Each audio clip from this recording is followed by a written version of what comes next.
जैन छात्रों, आज हम पढ़ेंगे पुष्प की संरचना के बारे में। ये देखिए पुष्प संरचना बना है, इसे डायफ्राम भी कहते हैं, चित्र बना है। तो आज हम पढ़ना शुरू करते हैं। तो क्या होता है पुष्प की संरचना के बारे में, ये बहुत इम्पोर्टेंट है। ये हर बार पूछता है पुष्प की संरचना का नामांकित चित्र बनाइए। कक्षा 10 में भी पूछता है, 12 में भी पूछता है। बहुत महत्वपूर्ण है, इतना महत्वपूर्ण है, 7 नंबर का आता है। इसमें 7 टॉपिक हैं, 4 टॉपिक है। पुष्प की संरचना, पुष्प में समानता वृत्ति होते हैं। पुष्प समानता क्या होता है? वृत्ति, माने उसके जैसे फूल है ना, देखिए वृत्त बना हुआ है, तो क्या है? समानता वृत्ति होते हैं, जिस उसे वृत्त भी पुष्प वृत्ति कहते हैं। पुष्पों में समानता वृत्त होते हैं, जिस पुष्प में वृत्त बना रहेगा उससे वृत्त पुष्प वृत्त हो कहते हैं। वृत्त युक्त पुष्प सहवृत्त, जैसे जिस पुष्प में, इस पुष्प में क्या है? पुष्प में बना है वृत्त, तो क्या हो गया? सहवृत्त हो गया। पुष्प वृत्त युक्त माने पुष्प माने जिसमें वृत्त बना हो गया है गोलाकार, सहवृत्त कहेंगे। वृत्तहीन पुष्प में आवृत्ति कहलाते हैं। क्या कहलाते हैं? आवृत्ति कहलाते हैं। वृत्त की उभरी भाग, वृत्त का देखिए नहीं, ये देखिए वृत्त है, गोला सा बना हुआ है, इसका उभरी हुआ भाग फूल कर एक छाता। छाता कैसे होता है?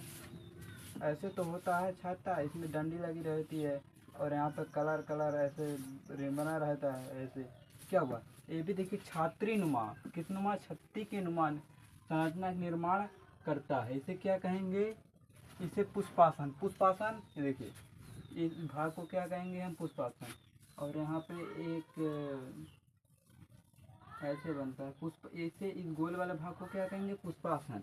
क्या कहते हैं? पुष्पासन कहते हैं। पुष्प के अवयव, जैसे अवयव माने अंग, अंग माने जैसे मानव अंग क्या? हाथ, पैर, गोड़, नाक, जीभ, त्वचा। ऐसे पुष्प के भी अंग होते हैं। पुष्प के अंग को क्या कहेंगे? पुष्पात्र कहते हैं। क्या कहते हैं? पुष्पपात्र। पुष्पों के अंगों को क्या कहेंगे हम? पुष्पपात्र। क्या कहेंगे? पुष्पपात्र कहते हैं।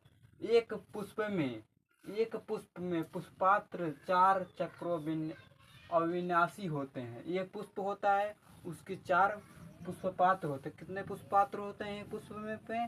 4 पुष्पपात्र चक्र विन्यासी होते हैं। बाहरी 2 चक्र, क्या? 2 बाहर, बाहर माने जैसे एक क्या, घर के बाहर वाले व्यक्ति क्या कहेंगे? बाहरी व्यक्ति है। तो क्या हुआ?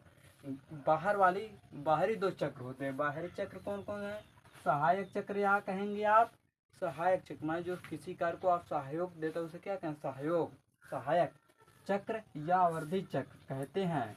आंतरिक माने अंदर, आंतरिक नहीं कहते, आंतरिक अपने अंतर्गत है।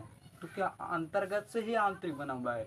तब आंतरिक माने अपने अंतरिक है। क्या आंतरिक 2 चक्र के रूप में जाने, आंतरिक कितने चक्र के रूप में जाने? 2 रूप जाने जाते हैं, ठीक है।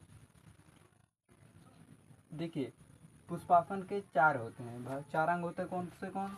एक होता दल पुंज होता है, बाह्य दल पुंज होता है, एक होता दल होता है, दूसरा होता है पुमंग। एक क्या होता है? पुमंग माने स्त्री पुरुष के सर, पुमंग माने पुरुष के सर, पुमंग माने पुरुष वाला अंग को पुमंग कहेंगे या पुरकेसर कहते, कहीं कहीं लिखा होता है।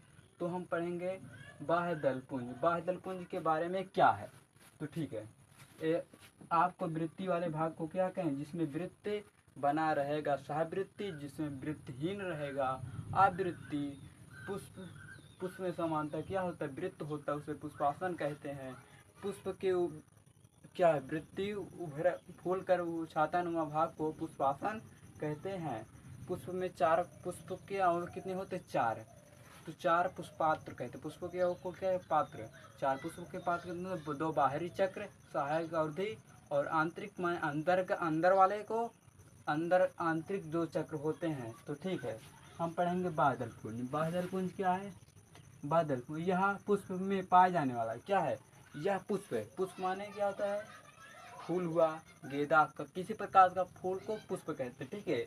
में पाए जाने वाला सबसे बाहरी चक्र, कौन सा चक्र? बाहरी चक्र होता है। इसकी एक इकाई को क्या कहते हैं? बाह्य दल।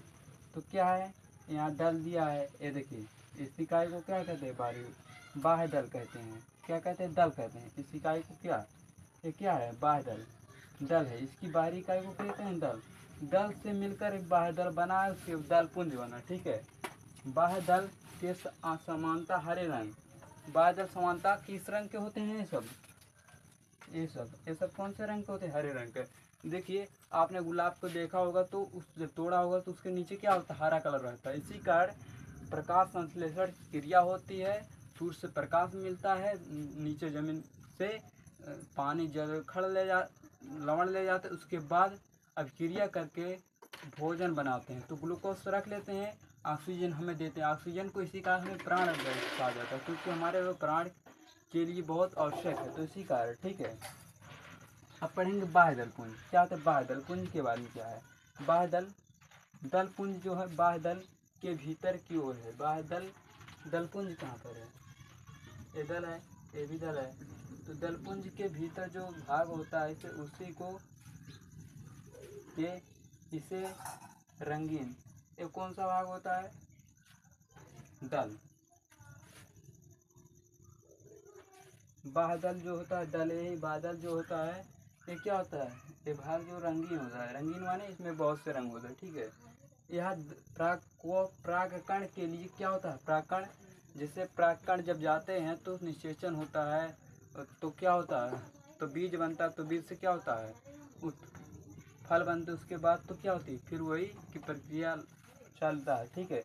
तो इसी पर हम पढ़ेंगे, क्या हो गया, अब हो गया, देखिए परागकण हो गया।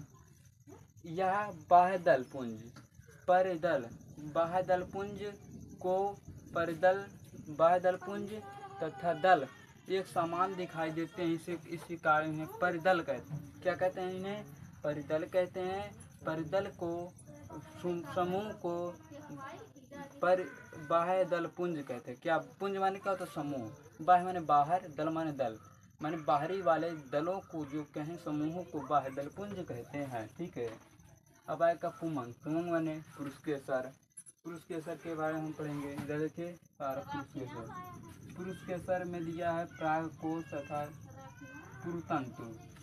देखिए दलपुंज के भीतर क्या है, दलपुंज के भीतर स्थित चक्र को पुमंग कहते हैं। दलपुंज कहाँ पर है, देखिए दलपुंज के भीतर यहाँ पर क्या होता है, इस सब के भीतर ये इधर तो बाहर वाला भाग है, इधर क्या भीतर वाला भाग, तो पुमंग कहते हैं। इसकी एक इकाई को पुष्पकेसर को पुमंग कहते हैं, कहलाती है। यह पुष्प की नर जननांग है। पुष्प का क्या होता है, प्रागकोश तंतु, मानव को नर जननांग, जैसे मानव है तो उसमें भी होते हैं नर और मादा होता है। तो क्या है हुआ, पुरुकेशर तंतु, ये क्या हुए, ये पुमंग तथा पुरुकेशर तथा मादा जनांग का है, ठीक है। तो हम अब पढ़ेंगे क्या, तो हम पढ़ देते हैं वैसे ही आपको। क्या है, अब स्त्री केसर जयमांग। पुमंग के भीतर जयमांग पाया जाता है। पुमंग के भीतर क्या पाया, जयमांग पाया जाता है। यह एक आवश्यक अंग है जो पुमंग होता है। देखिए इसके बाहर वाला भाग है, ये क्या अंदर वाला भाग है। ये देखिए वर्तिकाग्र ऊपर दिया गया है, तो वर्तिकाग्र दिया गया है, वर्तिका दिया गया है, अंडाशय। क्या हुआ, ये सब क्या हुआ, अंदर वाले भाग में ये ऐसे बना होता है, ठीक है, ऐसे बना होता है। एक ये सब कौन स्त्री, वर्तिकाग्रस्त, वर्तिका, अंडाशय, ये सब किसके अंतर्गत आते हैं, जयमांग के गण तथा स्त्री केसर। स्त्री केसर तथा अंडाशय, अंडापय कहलाता है। स्त्री केसर को अंडापय तथा कहलाता है। अंडापय के 3 भाग होते हैं। नंबर 1 अंडाशय हुआ, वर्तिका, और नंबर 1 क्या हुआ, वर्तिका। कितने भाग हुए, 1, फिर 2, फिर इसके कितने भाग हुए, देखिए पुरुष केसर के 2 भाग हुए। क्या हुए, प्रागकोश हुआ तथा पूर्वांत। स्त्री केसर के 3 भाग हुए। इसे मादा जनांग का आवश्यक अंग भी कहा जाता है, मादा के लिए। क्या मादा में कितने वर्तिकाग्र हुए, वर्तिका हुआ, अंडापय हुआ। स्त्री केसर के अंतर्गत 3 से आते हैं। स्त्री केसर को अंडापय भी कहलाता है। जय हिंद। वीडियो जरूर शेयर करें, ये बहुत इम्पोर्टेंट है।